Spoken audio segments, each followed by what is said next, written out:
Hello guys, ഞാനിന്ന് explain ചെയ്യാൻ പോകുന്നത് ബ്ലാക്ക് ക്ലോവർ സീസൺ 3 ആണ്. ലൈക്കും സബ്സ്ക്രൈബും ചെയ്ത് വീഡിയോ തുടർന്ന് കാണാൻ ശ്രമിക്കുക. എപ്പിസോഡിൻ്റെ തുടക്കത്തിൽ പ്രേസ്റ്റിൻ്റെ ദേഹത്ത് പോയിസൺ കയറിയിട്ട് ഏകദേശം മരിക്കാനാകുന്നതാണ്. ആസ്തവൻ്റെ സോഡും കൊണ്ട് വന്നിട്ട് ആ പോയിസൺ പോകാൻ നോക്കുമ്പോൾ അത് അവൻ്റെ സോഡിനെ കൊണ്ട് പറ്റില്ല. പെട്ടെന്ന് അവൻ ഗ്രിമോയിൽ തിളങ്ങാൻ തുടങ്ങും. അത് വായുവിലേക്ക് പോയിട്ട് പെട്ടെന്ന് അതിൽ നിന്ന് ലിച്ചിൻ്റെ കയ്യിൽ കിട്ടിയ സോഡ് ഉണ്ടായിരിക്കും. അത് ആസ്തയുടെ കയ്യിൽ വരും. ആസ്ത എന്നിട്ട് പറയും, നേരത്തെയുള്ള 2 സോഡിൻ്റെയും 2 ഇരട്ടി മാജിക് ഇതിന് കൂടുതലാണെന്ന് പറയും. ആസ്തയിലേക്ക് പെട്ടെന്ന് അത് കൺട്രോൾ ചെയ്യാൻ പറ്റില്ല, പക്ഷേ ഒന്ന് കോൺസെൻട്രേറ്റ് ചെയ്തിട്ട് കൺട്രോൾ കിട്ടും. ആസ്ത ആ സോഡ് ഉപയോഗിച്ച് അവിടെയുള്ള എല്ലാവരുടെ ദേഹത്തുമുള്ള പോയിസൺ വേഗത്തിൽ മാറ്റും. പ്രീസ്റ്റ് എഴുന്നേറ്റിട്ട് പറയും, ഞാൻ വിചാരിച്ചു ഞാൻ മരിച്ചെന്ന്, ഞാൻ മരിച്ചില്ലേ എന്ന് പറഞ്ഞ് ആസ്തേനെ എല്ലാവരും നോക്കും. അതിലൊരു ചെക്കൻ അവസാനം നീ പ്രീസ്റ്റിനെ രക്ഷിച്ചു എന്ന് പറയും. ഇത് കണ്ട അവിടെയുള്ള എൽഫ് വിചാരിക്കും, ഇതെങ്ങനെ നടന്നു എന്ന് മനസ്സിലാവുന്നില്ല. എൻ്റെ അടുത്ത് ഇങ്ങനെ ലിച്ചിൻ്റെ സോഡ് വന്നു. യൂനോനെ നോക്കി, നിന്റെ ദേഹത്തു എൽഫിൻ്റെ മാജിക് ഇല്ലേ, നീ എന്താ എൽഫായി മാറാത്തെ, നീ എങ്ങനെ സാധാരണ പോലെ നിൽക്കുന്നു എന്ന് പറയും.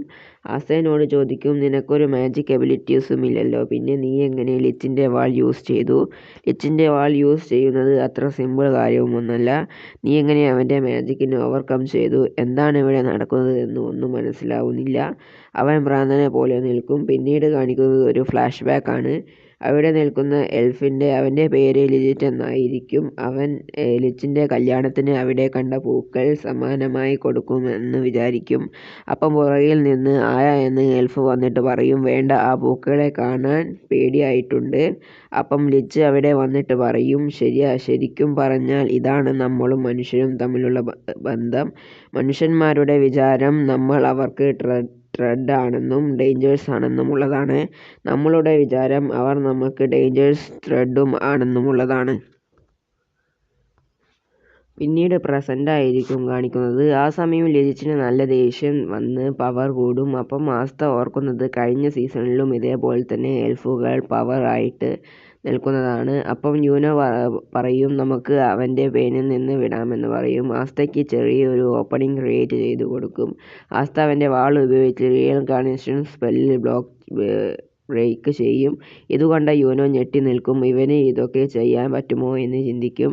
എന്നിട്ട് ഓർഫനേജിലെ കുട്ടികളെല്ലാം ആസ്തയുടെ അടുത്ത് വന്നിട്ട് അവൻ ആസ്ത യൂനോ എന്ന് പറഞ്ഞ് കെട്ടിപ്പിടിക്കും. അവിടെ പ്രീസ്റ്റും സിസ്റ്ററും വന്നിട്ട് പറയും, നിങ്ങൾ 2 പേരും കാരണമാണ് ഈ വില്ലേജ് രക്ഷപ്പെട്ടത്. നിങ്ങളില്ലെങ്കിൽ ഈ വില്ലേജിൻ്റെ അവസ്ഥ ഗുരുതരമായേനെ.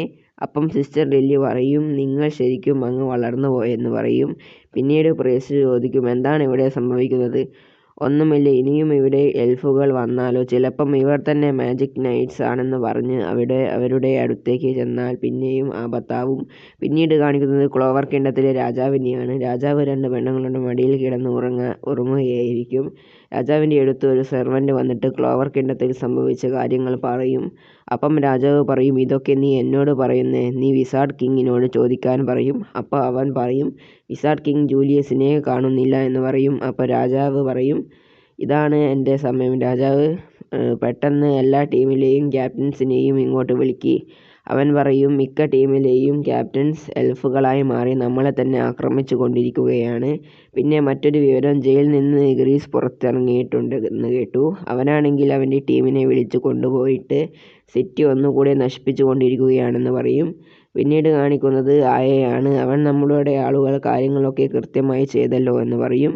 അപ്പോൾ ഒരുത്തൻ പറയും, അത് പിന്നെ അവർക്കല്ലായിരുന്നു തിടുക്കം നശിപ്പിക്കാൻ, ഇനി പറഞ്ഞിട്ട് കാര്യമില്ല എന്ന് പറയും. അവൻ അവിടുത്തെ കാര്യങ്ങളൊക്കെ പ്രേസിന് പറഞ്ഞു കൊടുക്കും, പക്ഷേ അവർക്ക് കാര്യമായി മനസ്സിലാവുന്നില്ല. ലിജിറ്റ് എഴുന്നേറ്റ് പറയും, എനിക്ക് വിശക്കുന്നു, എനിക്ക് എന്തെങ്കിലും തരുമോ എന്ന്. ആസ്ത പറയും, നീ ആരാണ്, നിന്നെ ഇപ്പോഴാണല്ലോ കാണുന്നത്. അവൻ പറയും, നീ മറന്നോ, നീയല്ലേ എന്നെ നേരത്തെ തോൽപ്പിച്ചത്. എനിക്കെന്താ സംഭവിച്ചത് എന്ന് എനിക്കറിയില്ല. പെട്ടെന്നൊരു എൽഫ് എൻ്റെ ഉള്ളിലേക്ക് കയറിയത് മാത്രമേ എനിക്കറിയുള്ളൂ. പിന്നീട് ആ എൽഫ് ആണ് എൻ്റെ ബോഡിയിലെ കൺട്രോൾ ചെയ്തത്. പക്ഷേ അവന് ഫൈറ്റ് ചെയ്യാൻ ആഗ്രഹമില്ലായിരുന്നു. ഞാനിവിടെ കാട്ടിൽ ചെടി പറിക്കാനായിരുന്നു വന്നത് എന്ന് പറയും. അവൻ മാജിക് നൈറ്റ്സിൽ ഒരാളാണെന്ന്. ഇതുകേട്ട് അവർ പോകാൻ റെഡിയാകും. പക്ഷേ കുട്ടികൾ യൂനോയും ആസ്തയെയും വിടാൻ സമ്മതിക്കില്ല. പക്ഷേ പ്രീസ്റ്റും സിസ്റ്ററും പറയും, നമ്മളെപ്പോലെ തന്നെ സഹായം ആവശ്യമുള്ള ഒരുപാട് പേരുണ്ട് ക്ലവർ കിങ്ഡത്തില്. അവരെ സഹായിക്കാൻ വേണ്ടിയിട്ട് ആസ്തയ്ക്കും യൂനോയ്ക്കും പോയേ പറ്റൂ. അതുകൊണ്ട് നിങ്ങളങ്ങ് പറയല്ലേ എന്ന് പറയും. പിന്നെ ആസ്തയ്ക്കും യൂനോയ്ക്കും ലിജിറ്റിനും കൂടെ ക്ലവർ കിങ്ഡത്തിലേക്ക് പുറപ്പെടും. അവർ പോകുമ്പോൾ പ്രീസ്റ്റ് ആലോചിക്കും, ഇന്നലെ വരെ മാജിക്കും ഒരു കഴിവില്ലാത്തവനുമായിരുന്നു. ഇന്ന് അവൻ എത്ര സ്ട്രോങ് ആയി. ആസ്തയാണ് ഈ വില്ലേജിനെ രക്ഷിച്ചത്. യൂനോ ആണെങ്കിൽ എപ്പോഴും കഴിയുന്നവനും. ഇപ്പോൾ എന്ത് ധൈര്യത്തോടെയാണ് അവൻ ഫൈറ്റ് ചെയ്യുന്നത്. ഞാൻ നിങ്ങളെ ഉപേക്ഷിക്കാതെ എടുത്തു വളർത്തിയതിൽ അഭിമാനിക്കുന്നു എന്ന് പറയും. പിന്നീട് കാണിക്കുന്നത് മാക്മയാണ്. അവനാണെങ്കിൽ പ്രാക്ടീസ് ചെയ്യുകയായിരിക്കും. മറ്റേ സാധനം പറന്നു പോകുന്നത് അവൻ നോട്ടീസ് ചെയ്യും. ലക്കും ആണെങ്കിൽ മാക്മയുമായി ഫൈറ്റ് ചെയ്യാൻ വേണ്ടി പുറത്തു വരും. ഇത് യൂനോയും ആസ്തയും കാണും. അവർക്ക് മനസ്സിലായി, ഇവിടെയും ക്ലോവർ കിങ്ഡത്തിന് ഉള്ളിലും കുറച്ച് എൽഫ് ഉണ്ടെന്ന്. ഇവർക്ക് എങ്ങോട്ട് പോകണമെന്നറിയില്ല. ഒരുത്തൻ പറയും, ഇവരെ നമുക്ക് സഹായിക്കണം എന്ന് പറയും. അങ്ങനെ ഇവർ രണ്ടായിട്ട് പിരിയാൻ തീരുമാനിക്കും. പക്ഷേ ലിച്ചിനെ ആര് കൊണ്ടുപോകുമെന്നാണ് കൺഫ്യൂഷൻ. അവൻ്റെ പേരു പറഞ്ഞ് അവർ രണ്ടുപേരും അടിയാവും. അവസാനം ആസ്ത പറയും, എൻ്റെ കയ്യിലുള്ള സോഡ് വെച്ച് റീഇൻകാർണേഷൻ സ്പെല്ല് ഇല്ലാതാക്കാനാകും. നിനക്ക് ഈ കഴിവില്ല, അതുകൊണ്ട് നീ അവനെ കൊണ്ടുപോവാൻ പറയും. അവസാനം യൂനോ അതിന് സമ്മതിക്കും. ഇതൊക്കെ കേട്ടുകൊണ്ടിരിക്കുന്നവന് വിഷമമാവും. അവിടെ വെച്ച് ബ്ലാക്ക് ക്ലോവർ സീസൺ 3 എപ്പിസോഡ് 1 അവസാനിക്കുന്നു. അടുത്ത എപ്പിസോഡുമായി കാണുന്നത് വരെ ബൈ ബൈ.